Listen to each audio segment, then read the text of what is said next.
Well, hello, everybody. Thank you for joining us. Welcome to InHouse-CON today. As you can tell, I am not Derek Mackey. As much as I try to be like Derek Mackey, I am not like Derek Mackey. I am Tech Guy Tyler Habiger here, filling in for the marvelous Derek Mackey, who is taking some much-needed rest and relaxation away from InHouse-CON, taking care of himself, and we cannot blame him for that, so we cannot wait to have him back in the weeks to come for more InHouse-CONs. And I want to thank you all very much for joining us on this wonderful day. The world is getting a little bit better every single day. Shots are going in the arms. We're going to soon be able to get back out on the road again and bring our amazing clients to you, the wonderful fans, and supporting our small business, Cool Waters Productions, LLC, for all these years. We thank you from the bottom of our hearts. Make sure you do subscribe to us on social media at Cool Waters Prods on Facebook, Twitter, and Instagram. Also subscribe to our YouTube channel. We want to bring you all this wonderful InHouse-CON content. We will put this on YouTube later on, and we are so glad that you subscribe to us. Make sure you check out our birthday greetings, also on coolwatersproductions.com. We have some fabulous, wonderful things. We have some one-of-a-kind art pieces that are going to be on, and all of our clients are taking commissions. So please check that out, coolwatersproductions.com. I want to introduce to you all now the lovely lady who is going to be hosting InHouse-CON today. Please welcome the one, the only, Anna Rusino. Anna, welcome to InHouse-CON. We are so excited to have you here, and there she is. Hello, hello, hello. Hi, Tyler. I'm Anna Rusino. I, too, am also not Derek Mackey. Apparently, it takes two of us to replace him, so we're going to do what we can. I just want to say real quick that J.K. Woodward and Tone Rodriguez are running late, so they may pop in a little bit later, but in the meantime, we are here with Tom Nguyen and Mike Grell. Hi, guys. Here we go. We're going to bring them up here for you to meet the fans at InHouse-CON. Here we go. There they are. Hi, guys. Hello, guys. Thanks for having us, Anna and Tyler. How are you? You can hear me? I can hear you fine. How are you doing, Tom? I'm doing great. Thanks for having me today. Appreciate it. It'll be fun. Absolutely. Thank you for being here. Mike, how are you doing today? I'm doing great, Anna. Nice to see you again. It's good to see you. Well, actually, Hi, Tom. Hey, Mike. How's it going? Good, good. Still on the green side of the sod, by God. Where are you calling from, Mike? I'm here in Alabama with Mary. We're in the throes of preparing to get married. Mary, congratulations. Mary, Congratulations. Wow. Wait. Thank you. I appreciate it. You guys are not married? No, we might as well have been. We've been together for several years now, but we were the ships that collided in the night 30 years ago, and it didn't stick. I fell in love with her the minute I met her, and she couldn't see me for beans. But yeah, but over 26 years later, she took a look at this and said, "Oh yeah, gotta have me some of that." You kind of finally grew into the man she envisioned. Yeah. It only took 26 and I'm growing and growing and growing. I gotta stop. Congratulations. Interesting. I assumed you were married. I apologize. Congratulations. I've been married for just 1 year, so we just celebrated our 1 year congratulations to you too. That's great. Thank you so much. Yeah, no, we are such a great team. You know, we always had just a terrific relationship. Spoke on the telephone for almost a year before we got together. But Really? I have to thank my webmaster for that, because Mary was cleaning out a storage unit and found a promotional brochure that I'd given her from the old TV series, the Sable TV series. And there was a Post-it note stuck on it that said, "Mike wants this back." So she wrote to my website, and the message got stuck in a spam filter for a year. And as my webmaster's going through cleaning out all of the old junk, we each got a note saying, "Sorry guys, I think obviously you know each other," and that was it. You know, I contacted her right away, asked for her phone number, and it took us almost 9 months to get together in the same place at the same time again, and it was like no time at all in the past. Oh, Well, Oh, that's great. A year. So you could have been married by now because you've lost a year due to the spam folder. Yeah, like you say.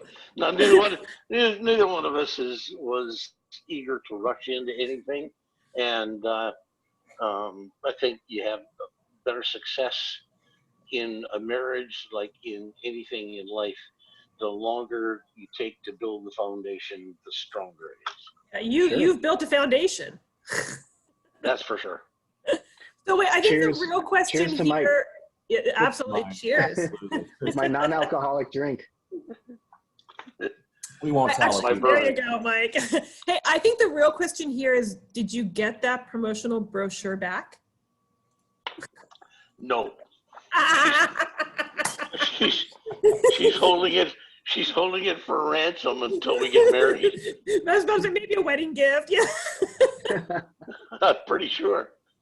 Well, Tom, what about you? Where are you calling from today?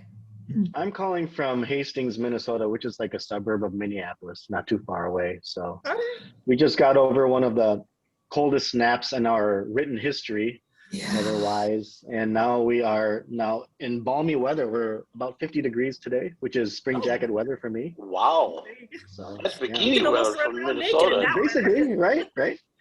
But no, we were in the zeros, single digits for so long, and it was pretty bad. But I mean, we're used to that here. I mean, I was born in Minneapolis, so I grew up around here. I'm used to it. Doesn't mean I like it. Maybe someday I'll move out of state finally, but that, it is what it is.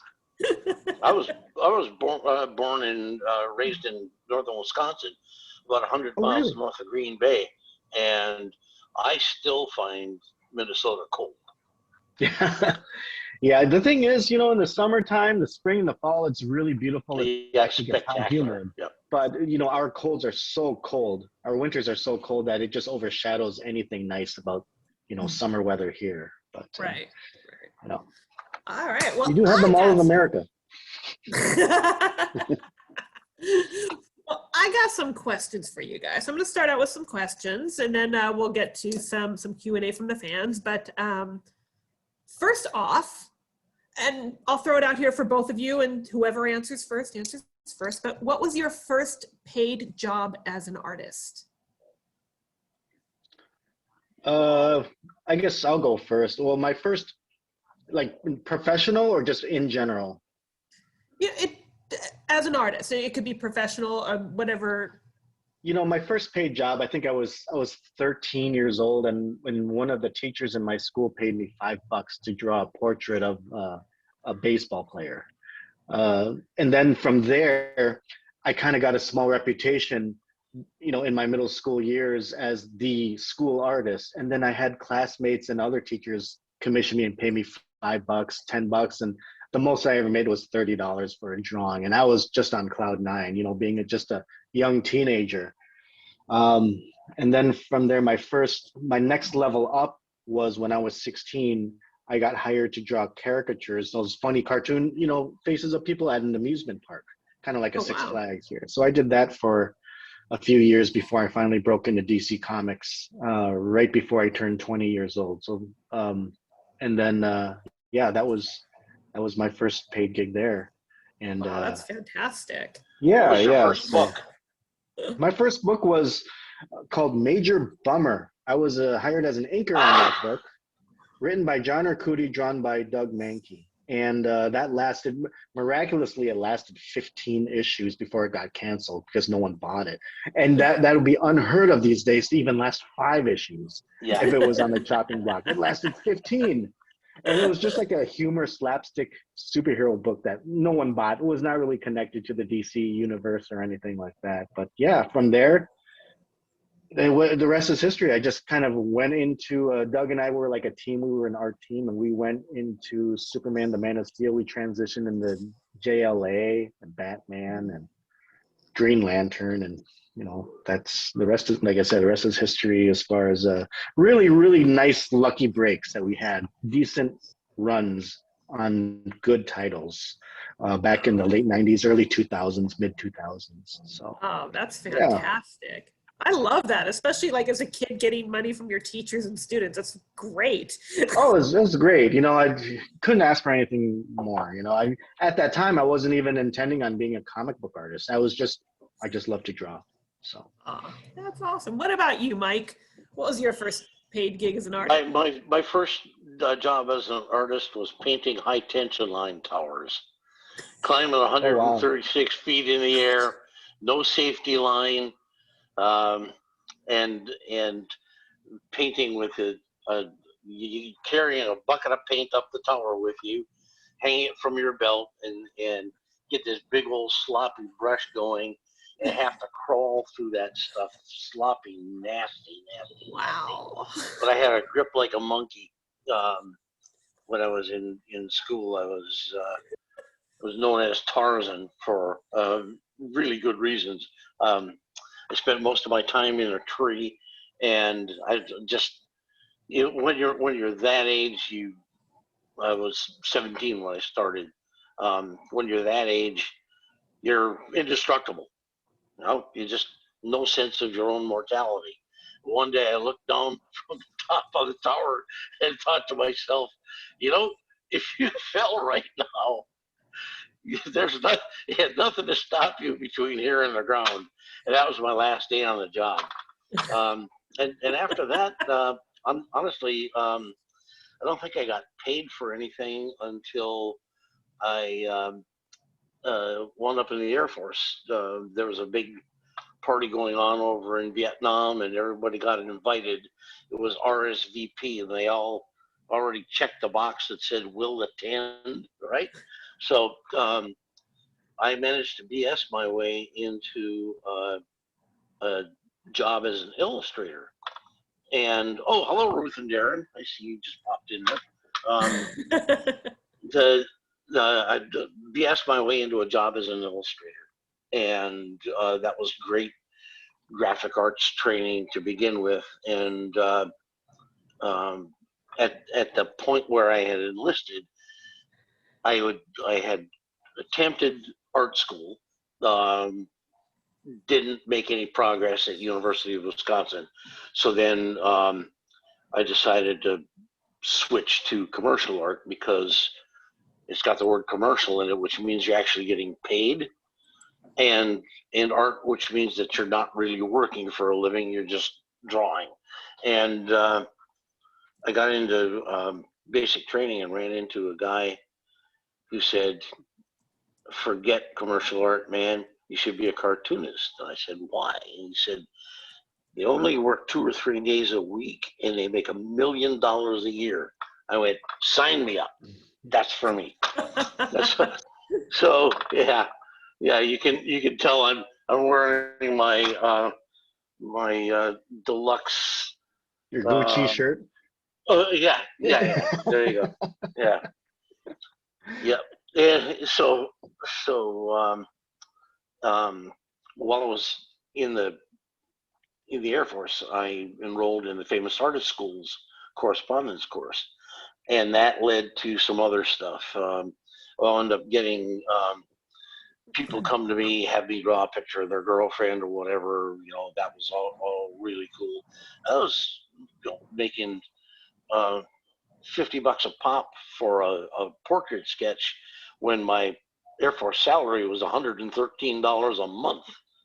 I think, hey, that's pretty good.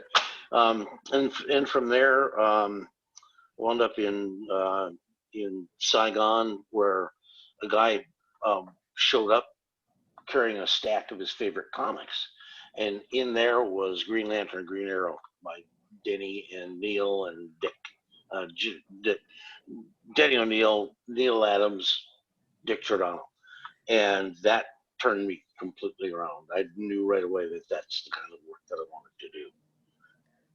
What did you, I'm sorry to interrupt, what did you think of Saigon at the time? Because I still have relatives there in Saigon. Oh. I was scared to death. I left. Yeah, I was on the air base, Tonsanut, and I left the base twice.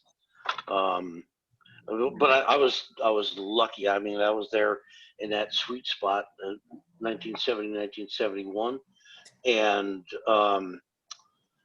there hadn't been an attack in a couple of years. The Tet Offensive was long since past. When I did go off the base, I was really surprised at how European everything looked.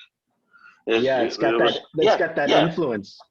Yeah, they called it the Paris of the Orient, and Really? seeing it for for what it had been, and then seeing what it had become, it was pretty shocking. And then, of course, like you say, you got family still there. I got fairly close to several people that I was associated with over time, and I've since met people. I knew a guy out in Washington State who was on the last chopper out. Wow. Yeah. Wow. Yep. When you see that scene in all the newsreels, he was on that, and it took him, I think he said, 12 years to get his family out. But of course, that's then, and this is now, and thank God this is now, because everything that all the horrors of war and everything else, Saigon has become really a pretty spectacular place. Wouldn't mind going back.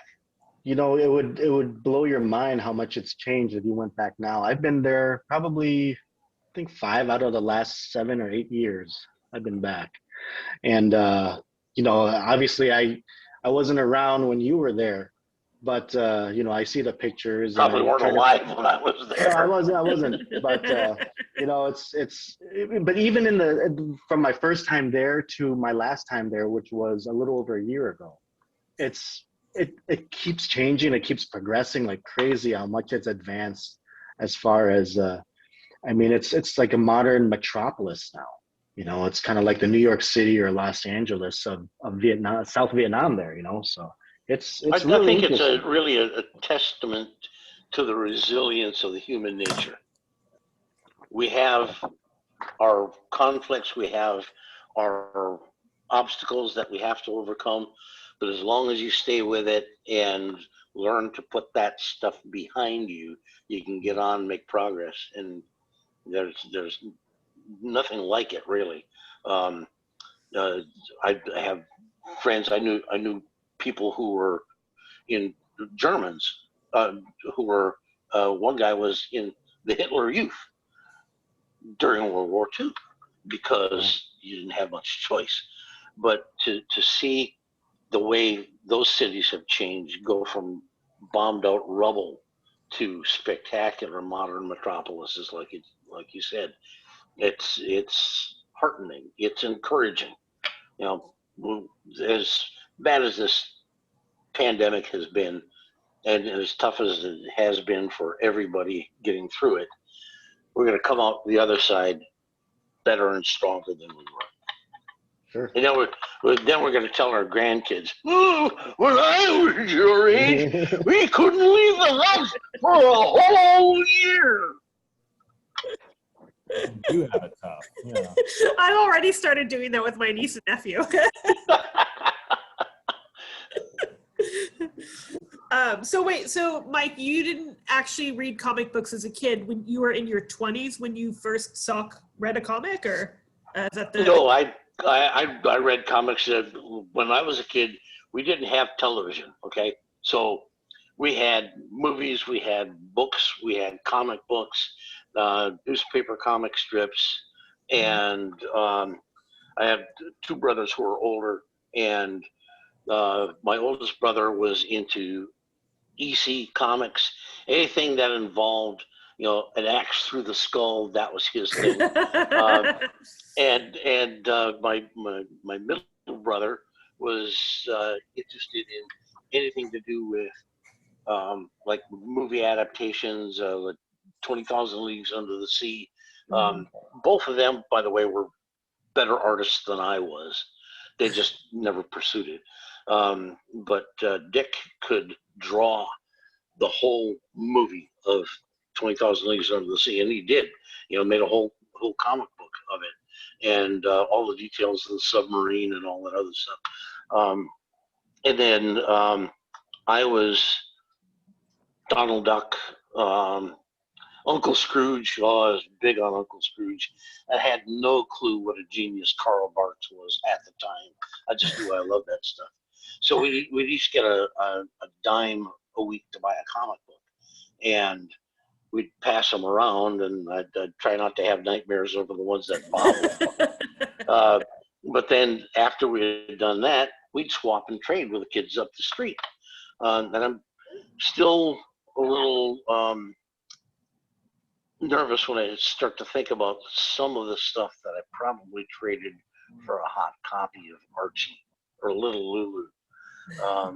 I'm sure somewhere in there was my Spider-Man #1. It's like, you just never know. You just don't think of those things when you're a kid. You don't. No, and you try not to dwell on them when you're older. I'll tell you that. It's the same with me and my baseball cards, like that Oh, were all yeah. thrown out, No. Yeah. Well, did you read comics growing up, Tom? I was more of I didn't start really getting into comics until I was maybe 13 and 14. Because before then it was just mostly cartoons, like Saturday morning cartoons. But having said that, the first cartoons that got my attention were the Spider-Man and Superman cartoons. Mm-hmm. Spider-Man and His Amazing Friends, which was like late 1970s, early 80s. I mean, that's what got me into superheroes, and I just never left. I always loved the superhero genre. Some He-Man too, growing up in the 80s and everything. And but as far as the actual physical paper comic books, it probably wasn't until I was 14 that I really got hardcore into it. And it was the same, Spider-Man. I was a Marvel kid, so Spider-Man, X-Men were my staples. And then it's funny because after I break in professionally, it's just been 99% DC projects. So I went from a Marvel kid to a DC guy.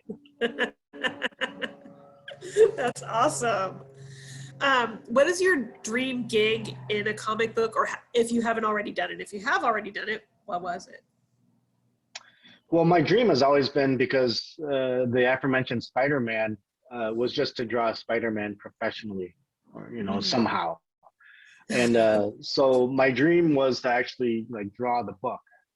I haven't achieved that dream, but I have been able to draw Spider-Man professionally for some cards, some official Upper Deck Marvel gaming cards. So I got to draw Spider-Man twice, plus Mary Jane, Watson, Green Goblin, maybe a couple other characters. But I can say I got to draw him professionally. So, my life is done. That is so good. Your life is done. I love it. What about you, Mike? What is your dream gig in a comic book? Have you already done it? I've done it twice, but I still have a third. All right. The first was Green Lantern, Green Arrow. Mm. That was the book that inspired me. And when I started at DC, I was able to do backup stories, 7-page backups of both of the characters. But then I got really lucky, and I was in the office the day Denny O'Neil decided that he was going to relaunch Green Lantern, Green Arrow. And when I heard that, I went straight to his office and said, okay, who do I have to kill? And he said, just put the gun down and the job is yours. No, but really, that was really amazing. The second time it happened was when I got a phone call from Archie Goodwin saying that he and Gil Kane were going to be leaving the Tarzan comic strip, and would I mind if you recommended me for the job? Like, holy cow. I mean, I told you they used to call me Tarzan when I was a kid, and there was a very good reason. I could speak ape English, all right? There was a circus came through town. They had a menagerie, and there was a chimp in there who didn't understand my northern Wisconsin accent, I think, because I must have talked ape English at that chimp for 20 solid minutes. He never said a word back. My third dream gig that has yet to happen but I still have hopes. Captain America. Mm. Crossing fingers. Crossing fingers. Yeah, you still got time. What comic book creators were your personal inspiration? Was it who you've already mentioned, or did you find a new one as you were working? You know, I don't know. Well, yeah, but obviously, as a writer, I learned more about good storytelling by drawing Denny O'Neill's stories than any English lit class I ever had. He was just an absolute master. And of course, Neil and Dick, right? But then Hal Foster, Al Williamson, guys like that. And today it still happens when I see a young guy doing new stuff. My artist brain just latches onto it. I want to try that. I want to learn to do that. I've been known to walk around conventions and kind of hover, not too close to make them nervous, but eyeball what some young guy is doing. Chad Harden blew me away when we worked together on The Warlord. He inherited a mess when he took over the artwork, and I very quickly found out that there was nothing that I could throw at him that he couldn't handle. You know, give him tough stuff to draw. And the guy probably drew the best horse I ever saw in a comic book. And right there, my hero. There you go. What about you, Tom? Any comic creators that were your personal inspiration? I had inspiration from not only comic creators, but just like illustrators that weren't necessarily comic book artists. Okay. But I mean, growing up, you know, just from all over the place, I was like a sponge. I sucked information and technique from everything I came across. You know, even Mike's stuff when I was a kid. Mike's stuff, he mentioned Hal Foster, John Buscema, John Byrne, Art Adams, a lot of the big names that are still, you know, relevant and big today. Probably either consciously or subconsciously have some type of impact on how I put down my lines. Like, it's probably more subconscious now, but I remember going through a phase. I think a lot of young artists go through a phase where when they draw something, they would be like drawing a hand or a head or a figure, and they'll be like, oh, you know, I'm kind of channel the way so-and-so draws eyes. And then you move down to the neck. Well, I like the way this guy draws neck muscles. So you kind of like do that. So it's kind of like a Frankenstein of all these different artists you admire. But as far as really teaching me how to draw and storytelling is Doug Mankey, who's still drawing a lot of the bigger books at DC right now, because I actually met him when I was 15 years old. And he was still a young artist with Dark Horse Comics. He hadn't even blown up at, you know, either of the big two yet.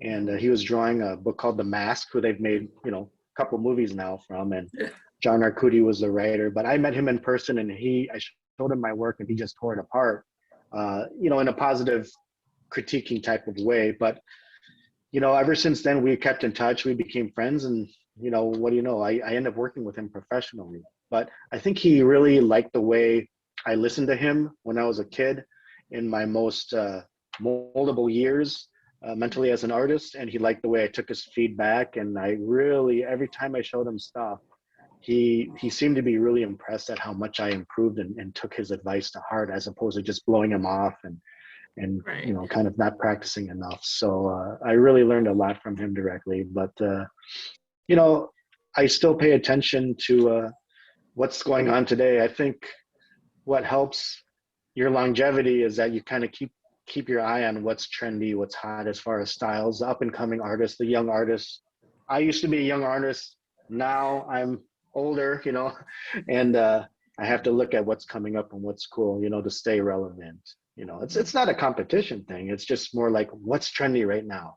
You know, every industry has its trends. You kind of want to stay on top of it and, you know, still be employable and cool to the masses. So yeah. You're exactly Wow. right, Tom. The thing about being an artist is you have to keep growing. You have to evolve. If you stop and decide that you've found your niche and you stick with that niche, eventually there's going to be a sound coming up behind you, and it's going to be running feet with some young guy who's going to run right up your backside and pass you by. If you stop growing, you stagnate. There was an artist, I won't mention his name, but very famous in the 1970s and in the 80s. Did a lot of book covers and stuff like that, and they had a book that was published about his artwork, and he made like the most idiotic statement I ever heard, which was, and I remember this so clearly: art no longer holds any mystery for me because I have mastered every aspect of it. Like, okay, you might as well retire right now. I was in the business for nearly 10 years, and I bought 2 books that changed everything for me. If you take a look at the cover for Sable issue number 1 and issue number 2, it's night and day. They were drawn about maybe 6 weeks apart. And in that 6-week time period, I bought 2 books. One was called The Magic Pen of Joseph Clement Coll, Coll, who was a turn of the century illustrator. Fabulous line work. He could get so many different shades in just black and white. It was just incredible. And the other was The Pencil by Paul Cowley. Cowley did with a pencil what Coll did with a pen. And that's one of the inspirations for why over the years I switched to drawing mostly in pencil. It just blew me away, the possibilities. And of course now with in the digital age with a few tweaks in Photoshop, it's pretty simple to make detailed pencil drawing look like pen and ink.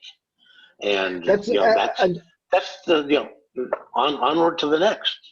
and that's a good thing. I don't mean to interrupt. A good point you brought up. How much have you incorporated much digital in your work yet? Because that's now the thing, and it took me a few years to really get comfortable with digital, but it seems like that's where things are headed.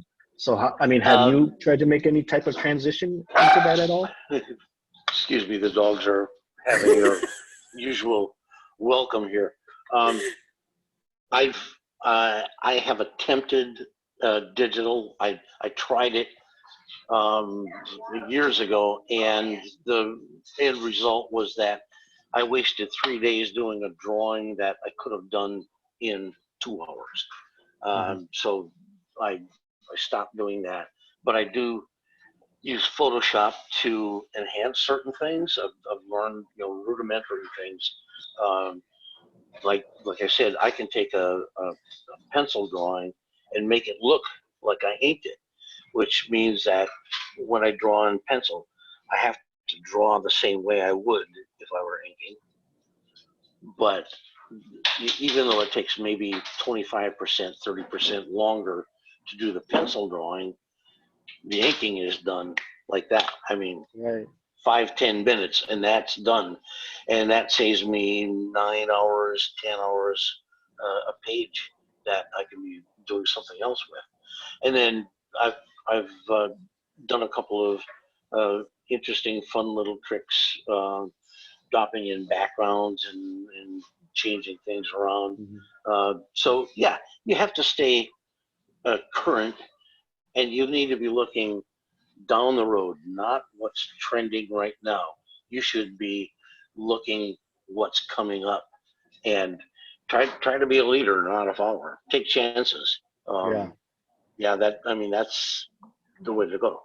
That's great advice. I would say it took me probably, I'd say roughly 2 years before I was able to catch up to my traditional drawing speed with digital.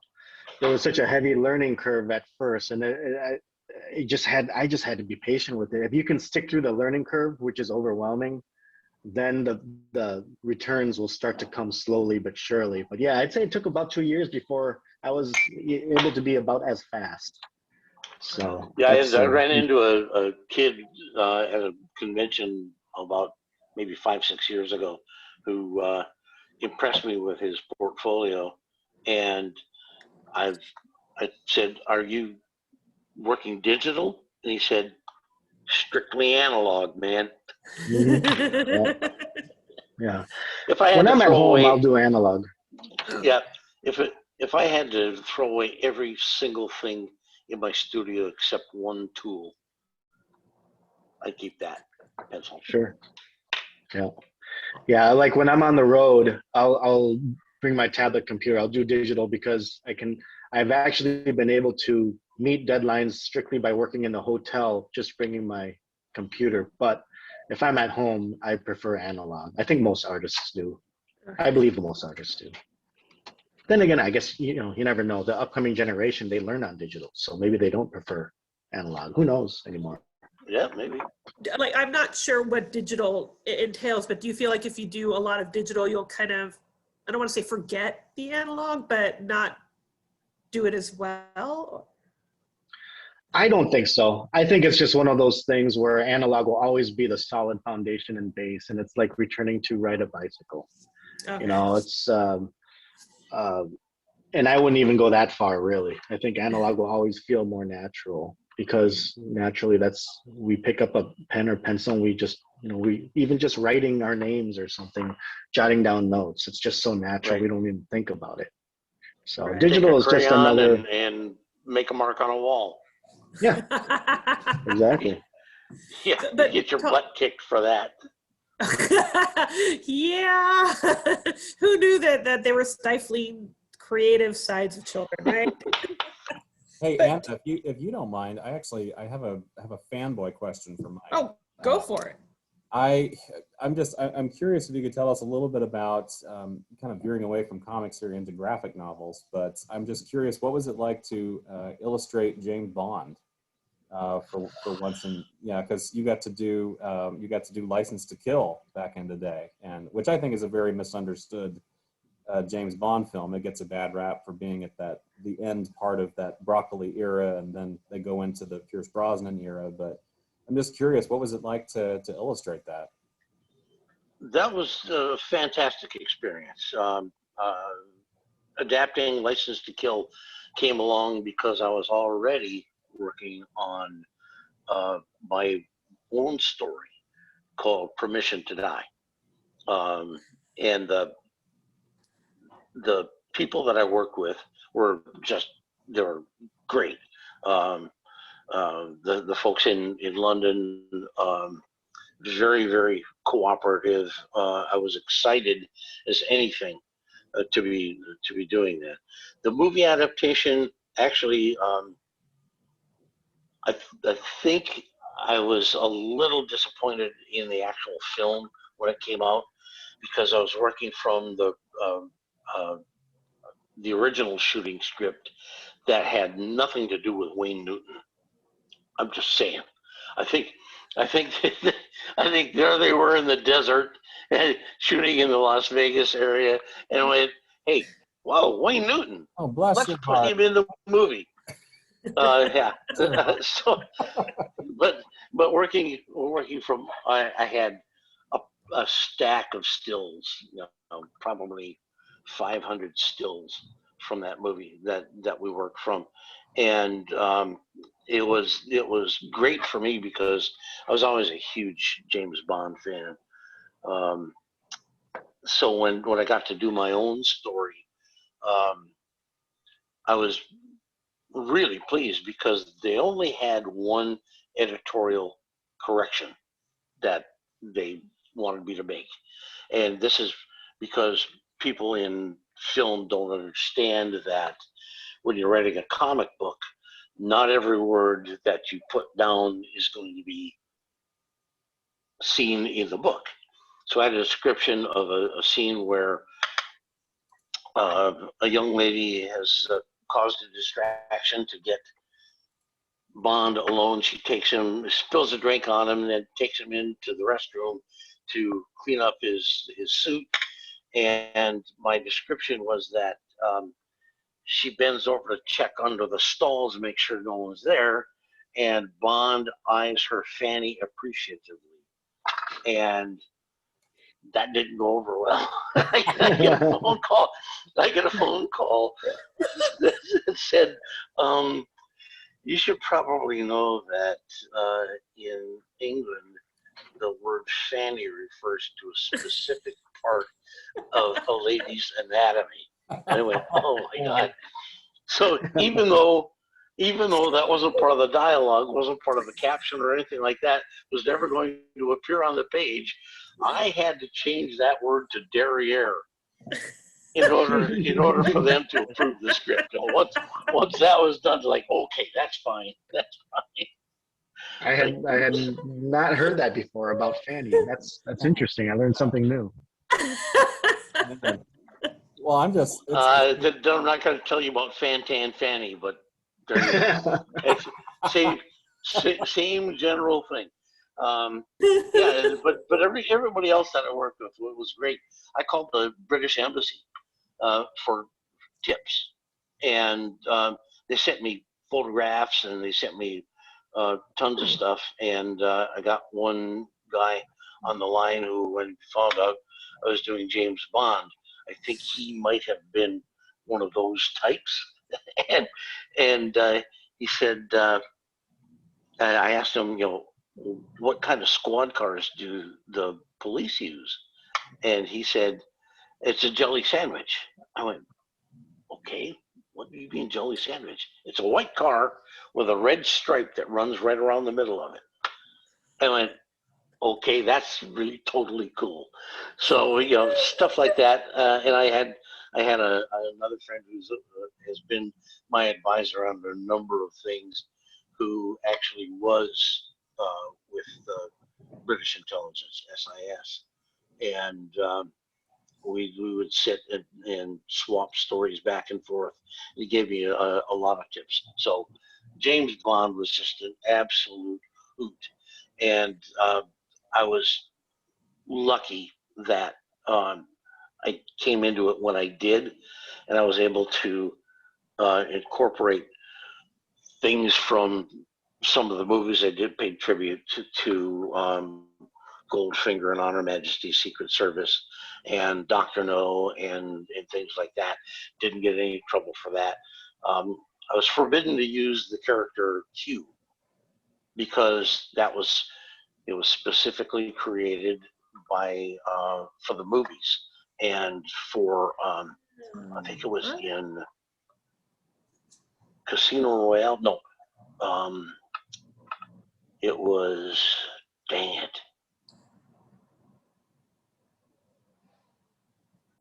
Thunderball. And there was a conflict over issues with that story, which is why when Sean Connery went back and made Never Say Never Again, it was essentially a remake of Thunderball. Yeah. Because the two different studios. So I just stepped back and I used Major Boothroyd instead of Q. Yeah, but that worked out pretty good. Well, the fact that you only had one correction from a major studio, like that really that doesn't happen very often. That someone kind of heard of these days. Protects their franchises as much as they do these days. I'm going to pat myself on the back here, but one of the best compliments I ever had on my work was from Raymond Benson, who was the guy who wrote the James Bond Bedside Companion. And he said, Mike Grell's Permission to Die is the best movie I ever read. Oh, that's awesome. There you go. Yeah. Whoa. Yeah. I'll take that. Yeah. Yeah. It's a little long for an epitaph, but it's really pretty good. How do you make that work like that? Now I'm thinking a tattoo. There you We go. get really small. Yeah, or a tramp stamp. There you go. Oh, there. I want to pivot back to superheroes here for a second. We got a question from in the chat here from a really quite a special person. Would you agree, for both Mike and Tom, would you agree it's most fun to draw tall, skinny superheroes? With a huggle and a wink from Mr. Doug Jones, who is watching. Oh, Doug Jones. Dougie. Hey, I met him. I met him a Next couple week. times at the shows, and he's a sweetheart. That guy is one of the nicest, sweetest celebrity actors you can meet. Absolutely. Yep. He's got Dougie's army that follows him all over the place. Actually, I think they call him, yeah, Abe Sapiens. Yeah, right. Yeah, but you'll see if you go to a convention, there's a gigantic line in front of Doug's table, and that's because Fan Sapiens. Thanks, Doug. Fan Sapiens. Yep. Yeah, they gravitate to him because he is so warm and approachable. He's the nicest guy you're ever going to meet in your life. And everybody gets a hug. When this pandemic is over, the first thing I want to do is get a hug from Dougie. Yep. Yeah, we call him Huggy Dougie. There you go. That's he asks kind of an interesting question because I mean, depending on what superhero you're drawing, it's like, have you ever gotten the notes? Like, you need to be more muscular, they need to be skinnier, or anything like that. Is there a look or a type when you're drawing a superhero, or is it you just sort of go with it? I think if he's a well-established hero, I think they would kind of realize that you kind of know who you're drawing and you were hired for a reason. But I mean, I've gotten notes. This is not so much on the comic book side, more on the television work side that I do. For those who don't know, like, I'll do a lot of, concept artwork and storyboards and stuff as well for various TV shows.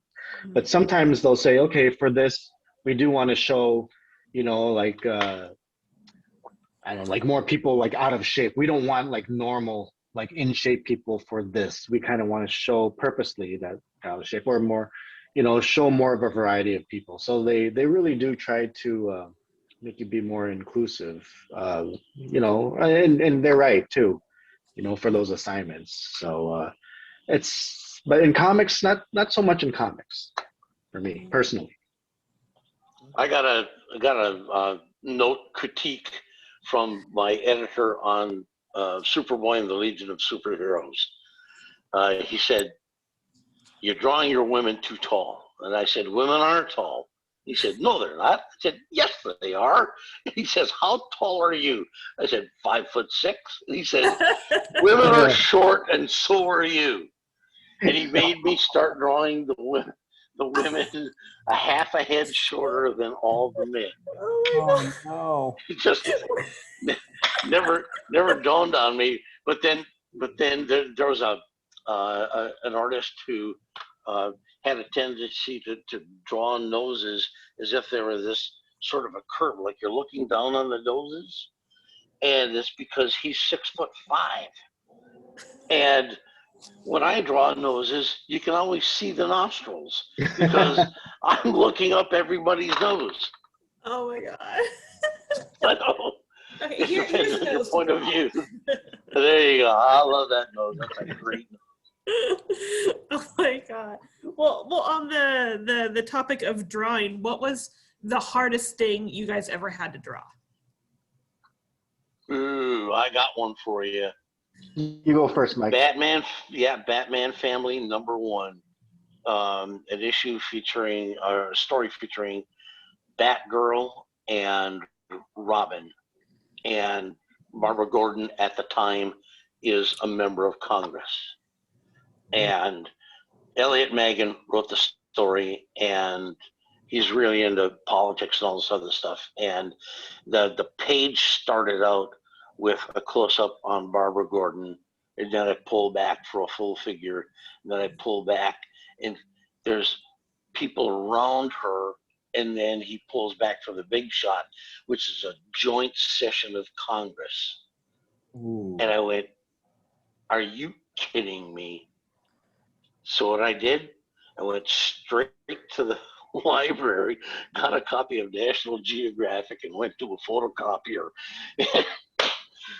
Photocopy it, slapped that sucker in there, and then very teeny tiny in white, I painted Barbara Gordon. Nice. I think, geez, for me, I guess on a technical side, I guess, I don't know, it depends on how you want to define the hardest thing to draw, because I feel now that if I had to, with good reference, I could fairly confidently draw what is needed, but I would probably say usually the ones I have to pause and really think about more and even grab more reference is probably anytime I have to look up at a face or a body from the ground, like a worm's eye view looking up at people. I don't have any problems with other angles generally, or looking down, but it's just the up angles that always, it's just because I don't draw them nearly as often as the other angles. Right. And as far as difficult, as far as what's, I mean, I run into situations where things are more tedious than difficult to draw. Technically, I could draw them, but what makes it tedious is like if it's a huge city scene, like a city shot where it's tons of buildings and cars, and or like crowd scenes where I have to fill up an entire page with like tiny people that's like literally like a stadium full of people. Like that to me is very, very difficult or tedious to me. So yeah, that's my answer to that. Tom, do you have any other artists in your family? Are you the my dad is kind of an artist. Like, you know, he did some drafting for his job back in the day, but other than that, no. And so I guess I'm the only artist. There might be a good reason, like historically, because Asian cultures tend to not encourage art as a profession. And being traditional Asian upbringing, when I told them I wanted to be a professional artist, it was like, no, you're not. You know, you're going to be a doctor, you're going to be you're a lawyer, anything that's actually honorable to the family tree, not an artist. Are they okay with it now? I don't even know. They don't say anything about it They now. don't talk about it. They don't talk about it. Don't ask, don't tell. So I bet you if I told them right now that I'm going to go back to school and I'm going to try to pursue being like a brain surgeon, they would 100% be on board and throw a party. But no, that's just the way it is culturally. Right. No, I get it. I think in my family, my folks, I always hoped that I would one day wake up and go out and get a real job, until the year that they discovered that I paid more in taxes than my dad made all year. And then yeah, finally, my mom started giving me the ultimate excuse that I wish I had this at my disposal when I was living at home. She would say, "That's all right, dear. You're an artist. No matter what I did. That's all right, dear. You're an artist." Then it became okay. There you go. Yeah, thanks, Mom. A little late, but still good. As far as artists in the family goes, I already said that my brothers were both better artists than I was in high school, but my mom was phenomenal, and she got that from her father. We were always encouraged to draw. If the worst thing you could say when you were a kid is "I'm bored," right? The parents in the 1950s would go, "That's not my job." You know, you got food on the table, you got clothes on your back, you got a roof over your head. Boredom is not my job description. So we had a stack of paper and a pencil, and we were always encouraged to draw, and we did. So, yeah, but yeah, that's the difference between your family and mine. You were encouraged to draw. I was discouraged. Yeah. Well, If you were drawing the human brain, they'd say, okay, all right, take that figure, and instead of having all the skin and everything else, just He's studying for his doctor's test. Yeah, there you go. He's drawing brains. Grey's Anatomy. Yep. I tell you, folks, we've actually, I think you can only see it on my side here, but we actually have some wonderful fan questions here, and I would love to get to answer it. Fantastic. Let's do it. We've got a couple here. Oh, this is from Janice, one of our most dedicated viewers.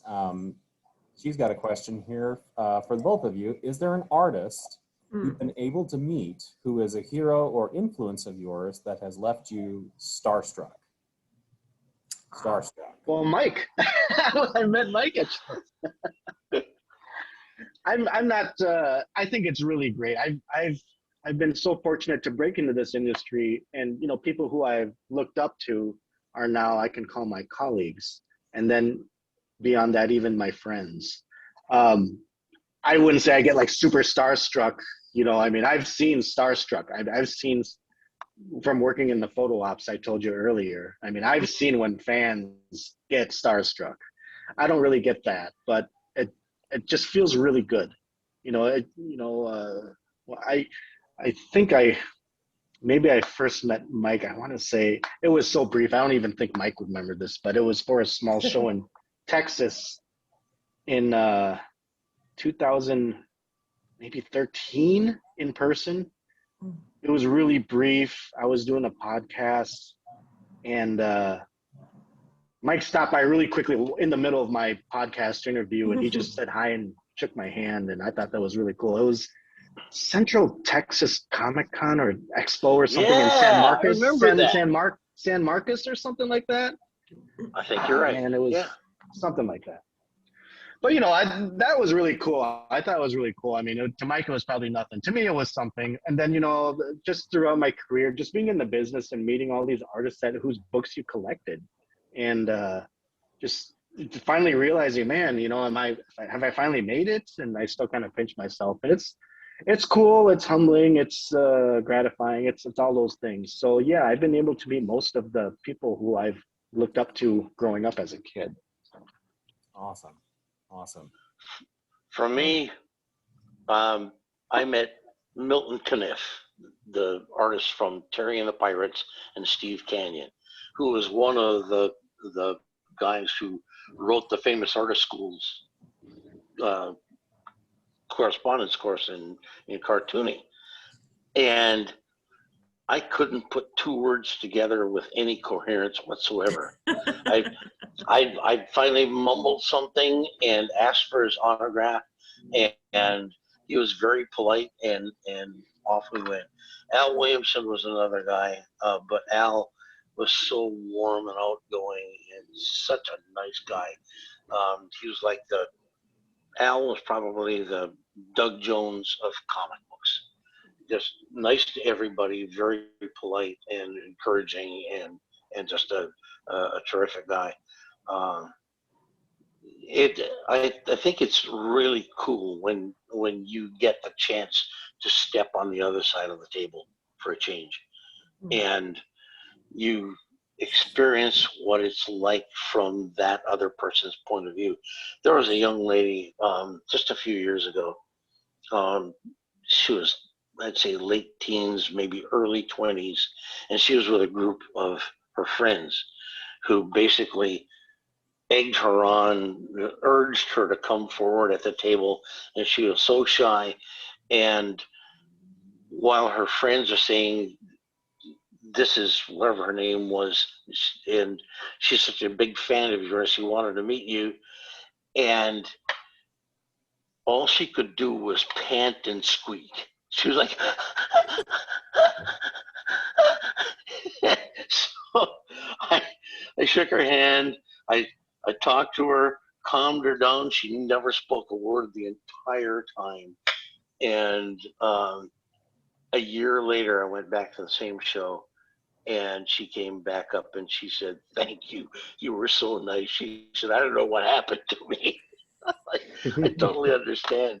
I think one other time that I was in a situation similar to hers.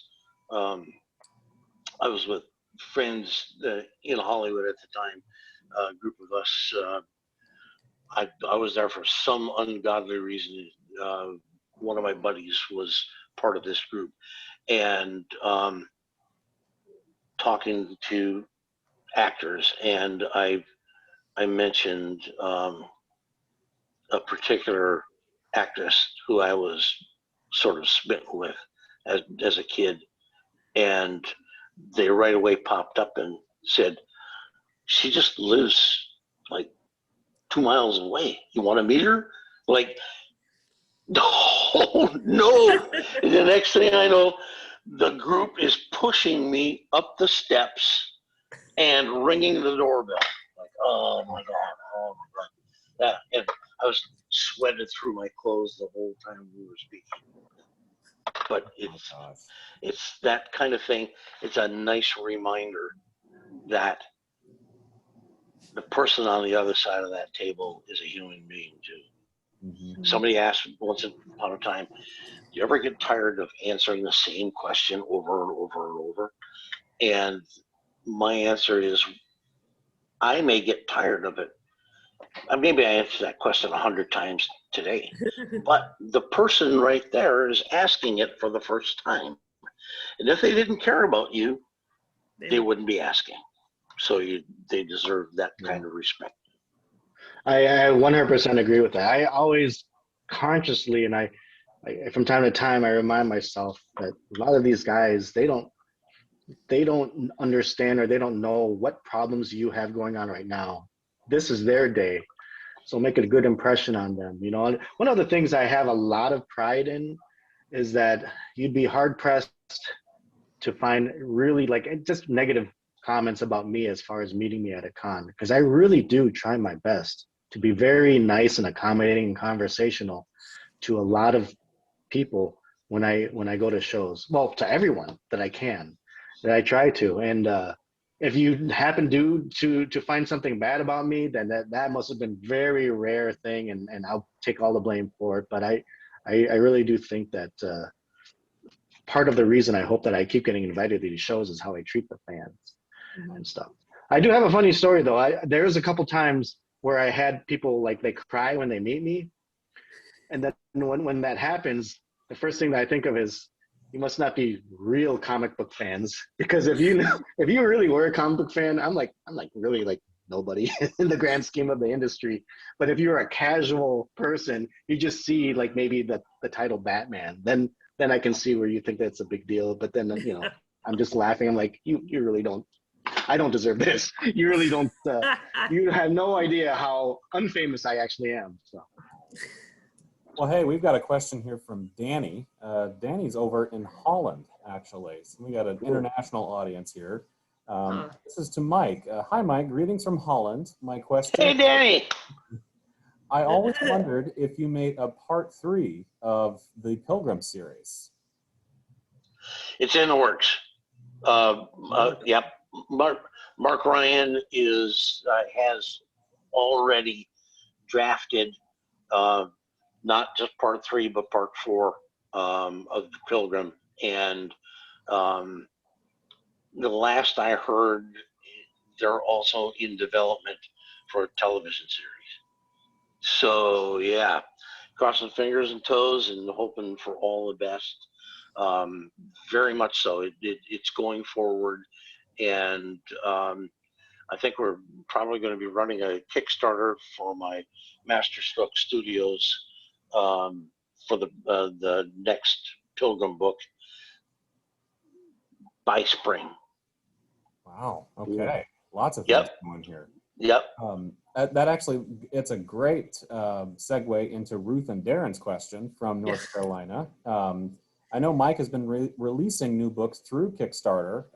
What have you found, Mike, to be the best part of releasing books that way, and what have been the challenges? The challenges for me was that it's such a learning curve. I had the benefit of working with guys like Jeff Messer, Noel Beitner, Arvell Jones, who had already done Kickstarters. but even so, the monumental volume of work, the coordination that it requires was surprising. We fumbled and stumbled and bumbled our way through the Maggie the Cat, but the Sable rollout was much easier because we had already, I don't know, earned our bones, made our bones with Maggie the Cat.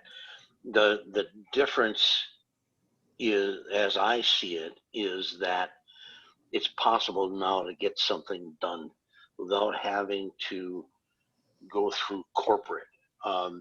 As a for instance, I approached DC Comics 4 years ago to do Longbow Hunters 2 sequel, and the editor loved the idea. Nothing, no response after that. And I said, okay, what's going on? And he said, well, we got other things that are going on. We have to wait till the timing is right. Eventually, it went to the point where I got tired of waiting around, and I phoned Jim Lee. And Jim was great. We had a conversation, 15 minutes. Now, this is something that started under Dan DiDio, okay? And Dan took a pass. So going back, Jim Lee, get him on the phone, and loved the idea, said, let's do it, let's write it up, get a contract going, get you paid. And I heard nothing for over a year. And that's the point where I went, you know what? Let's go on and do something else. So we did the Maggie the Cat Kickstarter. Right now, as I see things going in the industry in general, because there's such a gigantic financial stake in the success or failure of a book. Anything that's new or anything that steps outside the bounds of what is perceived by corporate to be the line, what their line is aiming toward, is viewed with suspicion, to the point where it's almost impossible to get anything approved because it's all done by committee. It used to be back when I was your age, you could walk into DC's office, walk into any editor's office and pitch him, and he'd go down the hall, talk to whoever, Carmine or Jeanette, and come back and say, you're on, let's do this. And literally, 15 minutes chat face-to-face with somebody, you could get approved for a series, which is what happened with the Warlord. It was not that hard then, and it shouldn't be that hard now, but it's almost impossible now. If you walked in with a new concept to either Marvel or DC, the odds are against you, I think. I'm going to chime in and say I 100% agree. I think the future is intellectual property and creator owned. I've been saying that for a few years now. And it used to be where the end goal for an aspiring comic artist was the big two, Marvel, DC. Nowadays, I see it, if you're an aspiring artist, they're more now a stepping stone. Use that, build up your name there, run, right, and start leveraging that. Leveraging your credits that you had with Marvel and DC and do your creator own. That's what I did. That's what me and writer and artist Keith Champagne did with our graphic novel, The Switch, which came out a couple summers ago. We kickstarted that, and it got funded and everything, and now we're working on the sequel. So nice. Well, I tell you, Anna, shall we? We're coming to the end of our time here. Shall we have some fun with our wonderful artists here? I was just about to ask you the same thing. Oh man, What I do you? forgot about that part. How I much was time hoping do they had forgotten. Oh, Nah, come on, guys. We like to draw, don't we? Oh, sure. Well, not to my parents. No, I don't. Tyler, how much time do you think we give him? Is 5 minutes too long?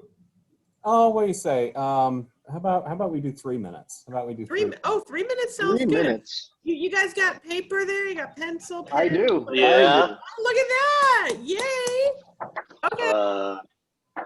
Okay, Tyler, you got a clock? I got a clock. You can explain what they are being asked to do. Okay, so what we're gonna do is we're gonna ask you guys to both draw something. We'll tell you what the iconic figure is. We'll give you 3 minutes to do so. Right, and then at the end of this, we'll sell this on Cool Waters, right, Tyler? Yeah, we'll put her up. Absolutely. We'll put it up. Maybe we'll get you guys to sign. Stuff like that. It'll be fun. It'll be good. I love it. So are you guys ready? I think so. I kind of tilted my camera down. Will we bother you if we're yeah, talking to you yeah. through it, or? No, not at all. Okay, good. Okay, so Tyler, you ready? I'm ready. Let's do it. All right, Tom, you ready? Tom's ready. Look at it. I hope so. We'll see. Mike, you got you ready? Yeah, I got it here, but I'm not going to show you while I'm drawing. I'm Okay. going to wait for the big. I'm going to wait for the big reveal. Okay, so I let's want to spy on Tom. I just wanted the viewers to know that I'm not cheating, and I have like a few headshots ready, and then just show it to you guys. All right, no, perfect. So, Craigie, I just whipped this out here. That's there you go. Come on. while we were chatting. All right, so we're going to give you guys 3 minutes to draw Mickey Mouse. Go! Oh, geez. Oh, my God. One, the only. Could I have gotten any harder, right? I'm going to see if I can draw. Look at this. Oh my God. Oh, this is a special request of the one, the only Derek Mackey. Yes. Oh my Lord. Okay, so are we on the clock here? Yep. You. We're on the clock. We're ruffling some feathers here, and I love it. Yeah. We figure people know who Mickey Mouse is. We wanted to keep it simple, Oh, exactly. All right, I'm going to do some play-by-play. We got Mike Grell there. We can see the back of his pad, and his pen is moving. Pencils. Oh, yeah. Now he's hitting it. Yeah, it's moving all right. Oh, and Tom, I can see. Okay, I can see the pencil moving, and I see the page whitewashed by the light. 1 minute gone. 1 minute gone. Got 2 minutes left. Tyler, are you drawing too? I'm not. No way. My hands are after. I was going to, but I didn't. I didn't want to show Mike and Tom up. And just so our audience knows, our artists do have commissions available on the Cool Waters website. I think Mike has reached his quota, but Tom still has a couple of slots available. So make sure you head over to coolwatersproductions.com. Go to the store, and we have some fabulous items available. We've got some more artwork coming your way, some exclusive stuff with the one and only Dave Dorman. He's doing a wonderful series with them, with a couple of the Cool Waters clients. So stay tuned for that. More of that is coming. And we've got some more Cool Waters events coming at the end of March, as well as into April. We've got a film screening coming up. We've got a fantastic Bringing Creatures Rock, Bringing Creatures to Life. We've got some actors from Harry Potter that are going to join us. It's going to be great. So make sure you tell your friends, post on social media that you love InHouse-CON, and we're just going to run from there. And oh my gosh, we've got 1 minute left. We got 1 minute. Okay, I can see Tom's hand. He's scribbling away. Oh, okay. Yeah. I'm sorry, Mike. Mike's hand is scribbling. I'm scribbling too. I'm sorry. That's what I meant, Mike. Sorry. Okay. For you guys who are for you guys who are looking for a commission from me, go to my website, mikegrell.com. And right at the top of the page, there is a link to my art rep, Scott Kress at catskillcomics.com, and you can get on the list. There we go. There we go. Catskill. I think my Wow, friend this artist. looks absolutely nothing like Mickey Mouse. I think my friend Pat Olive is with Catskill, if I'm not mistaken. Yes, he is. Yes, he is. I worked with Pat on Catwoman and Barbed Wire for over a period of Oh, about a yeah. couple of years. All right, pencils down. Oh, Pencils geez. down. Oh, you didn't I even barely even got started, bud. I barely got Oh, look at that. I can finish this up though. I like it. Look at Check that. that out. Wait a minute. Let's see, Tom. Very nice. It's no blacks filled in, nothing. It's just. It's just, I love it. Don't forget to sign it, Tom. Oh, I can finish it yeah. up. What do you got man. there, Mike? That's terrible. No, Terrible. Looks come nothing on. Let's whatsoever like Mickey Mouse. No, I love it. Oh, There you go. Mickey. It's Both of you like put 'em Mickey up. Rat. I love it. No, Mickey Rat. I didn't know that I could just get away with a headshot. My stick figure Mickey doesn't look anything like anything. So, this is There you go. this I is can what finish true this up. artists can do in 3 minutes. Come on, that was also like we didn't tell you what it was and we gave you 3 minutes. Fantastic. Love it. You guys are so I cool just for want to doing know if Tom didn't very quickly lean over to his computer and go Mickey Mouse. No. So surprisingly, this is from my head, but I literally haven't drawn him in years. So I think I got the I know he had a widow's peak. Yeah, I know he had like, love it. Yeah, there you suspenders. go. But that's all I remember really. No, they're just- both Oh, fantastic. that's excellent. That's excellent. What are we the, doing, Tyler? Are we going to auction these off on Cool Waters? What's going on? We'll put them up in the store. Absolutely. Okay. And we'll get some photographs taken of them, and we'll put them on the store. Absolutely, for folks to buy. So that's but yeah, we'll put them on CoolWatersProductions.com, and we'll roll from there. So this is 8 cents. I want 8 cents. Tom, Mike, we might give you 9. You guys forget Wow. artwork. for that whole dime to go to the comic book shop. So That's right, a whole time.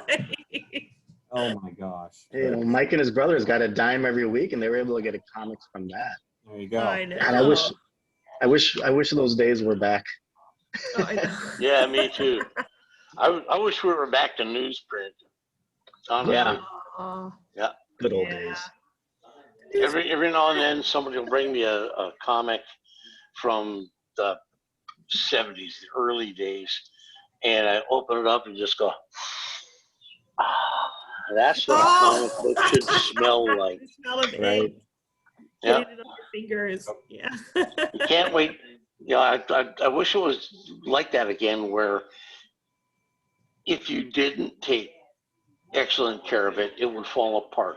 I love the ones that come, the spine's all cracked and the corners of the covers are missing because some guy has read it to death since he was a kid. Because they've been It's, loved. Yep, well loved. Oh, man. Comic books should be read on the living room floor, right? Laying on the rug on the living room floor. And then when you're done, you roll it up and put it in your back pocket. That's right. Oh, I've got a quick one before we wrap up. Years ago, there was a pal of mine who had a comic shop in St. Paul. And next door was an antique shop. And one day the antique shop is getting a delivery of furniture.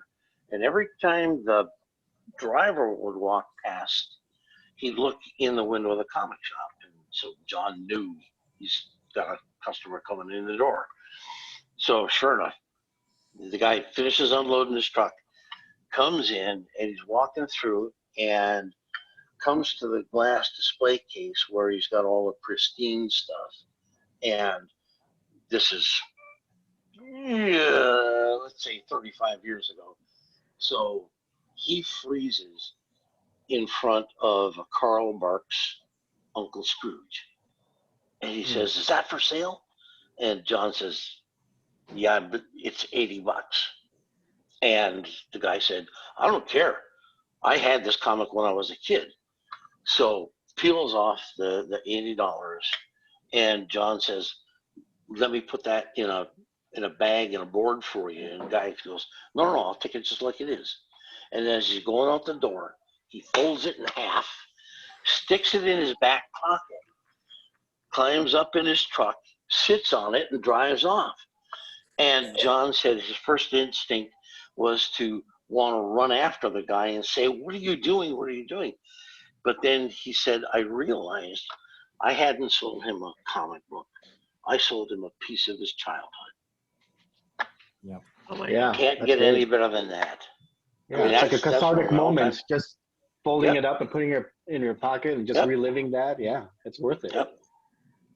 Oh, that's awesome. People buying things because they love them, not because they're going to put it on a shelf and put it away and put a tag on it later, kind of thing. I love Exactly. I love it when somebody brings me an old comic and it's raggedy ass and looking terrible, and they say, "This is the first comic my dad ever bought me when I was a kid." Mm. I mean, that's just fantastic. Can't get a better review than that. Oh my God. Well, before we wrap things up, I wanted to ask a last question from you guys. What is coming up next for each of you that we can talk about, that you can talk about? Or even if you can't talk about it, what hints can you give us? Okay, just to show that what goes round comes round.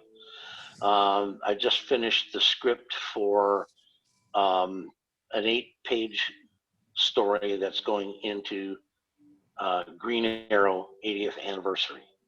Awesome. Wow. And I'll be Yeah, drawing that's that as well.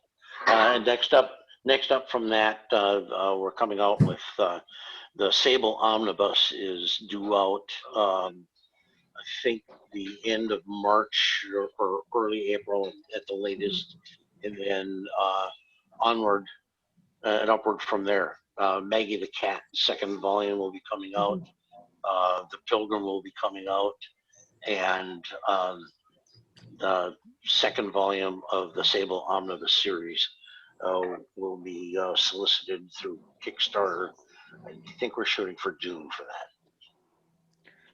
awesome. Have a few things to look forward to this year from you then. That'd be awesome. On my side, comic book side, like I said before briefly, I'm working on the sequel to my creator-owned comic called The Switch with Keith Champagne. It's basically about a female. It's continuing the saga and the story of a female supervillain turned good. She kind of had a change of heart and doesn't want to do the bad guy thing anymore. For comics, that's it for now. I've also mentioned I've been doing more TV stuff the last few years. So on April 1st will be the new season of Wipeout on TBS, that competition obstacle course series that was pretty big back a few years ago. They're bringing it back on TBS. I have some artwork in the background that I did for some of the obstacle courses. Some really, really fun artwork.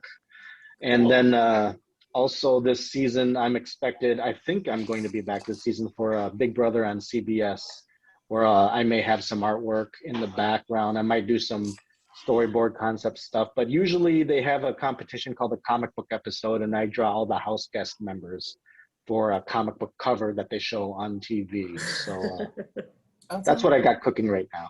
Nice. Very cool. Thank you. Yeah, it'll be fun. All right, Anna, I'm gonna hop off and I'm gonna get the end credits ready, but you can wrap up with our wonderful guests here. All right, you guys, thank you so much for being here today with me. I know I'm not Derek, but I hope I did all right. Before you guys sign off and say your goodbyes, well, actually, sign off and say your goodbyes. We'll go, Mike. Sign off. No. Any last words? Yeah, you can keep up with me through my website, MikeGrell.com. Once again, if you're looking for commissions, go to Catskill Comics, or you can go to MikeGrell.com, and there's a link right at the top of the page that will take you to Catskill for art commissions. Looking forward to seeing people in person again. Hopefully by the end of the year, we'll be back to something resembling normal. And we'll be able to travel the country and get together. Miss seeing you guys on the road. It's been weird. At first, it was nice not to have to travel, not to have to worry about it. But after a while, you start going, it would be nice to have somebody else to speak to every now and then.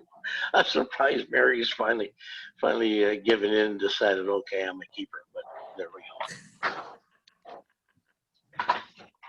And I'd like to thank everyone for joining us. Mike and I would not be guests without the fans.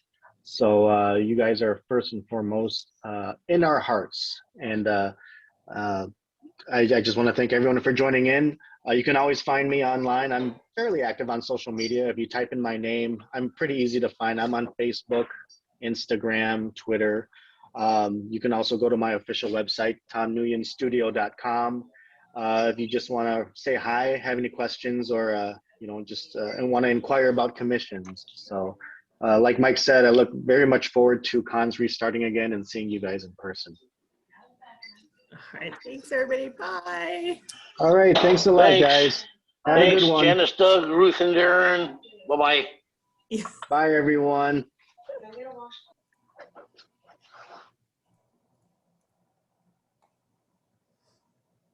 All right, we got a couple seconds of credits here. Hang on, here we go.